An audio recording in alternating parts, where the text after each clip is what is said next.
Yo mga idol, kamusta? Barangay Ginebra updates tayo ngayon. Pero bago tayo magpatuloy, pa-like at subscribe naman po para update kayo sa ating mga bagong updates. So Barangay Ginebra, matapos nga pong matalo sa last game nila kontra sa kupunan nga po ng San Miguel Beer, ay tila sinisisi at ginawan agad na aksyon ni Coach Timco. Napalitan nga po etong kanilang pansamantalang import na si Tony Bishop. And well guys, napakagandang balita. Nakahanap na nga po ang Barangay Ginebra si Coach Timco na posible or papalit nga po dito kay Tony Bishop. Wala po tayong ibang tinutukoy dyan. Mainit na mainit po ito na pinag-uusapan sa lahat po ng mga social media. Ang bagong import nga po ng Barangay Ginebra na si Anthony Bennett, isang Canadian professional basketball player na may 6'8 po na height. Makikita nyo naman kasing caliber din po ito ni Justin Noipy Brownlee. So nakita nyo bakit po ito ginawa ni Coach Timco, dahil nga po sa sunod-sunod na pagkatalo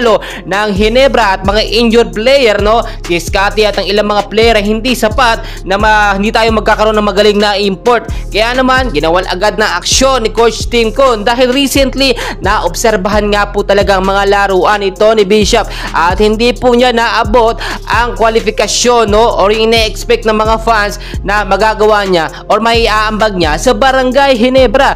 At dahil nga po pansamantalang import lamang siya, anytime posible pwede pong i-terminate ang kanyang kontrata. Ang akala po kasi natin noon ay makakabalik agad itong si Justin Noipy Brownlee, at dahil nga po medyo matatagalan but next year pa makakabalik si JB, ay nakakuha ngayon ng panibagong import pansamantala muli ang Barangay Ginebra. Pero hindi po ito basta-basta import, magaling din po ito at maaasahan. Nakita nyo naman hindi rin nagkakala yung height nila ni Tony Bishop, 6'8 itong si Anthony Bennett, at nakita nyo naman maganda ang performance nito, so far so good, at nakita natin malaki ang maiaambag nito sa Barangay Ginebra. Do wala pang chemistry and familiarity ng problema natin dito, pero madaling-madali na po yan kapag magaling ang manlalaro. Ang kinakailangan po kasi natin dito na i-import yung all around, yung kayang bumuhat nga po sa team ng Barangay Ginebra. May mga nagsasabi bakit nga daw po asa ng asa ang Ginebra sa mga import, samantalang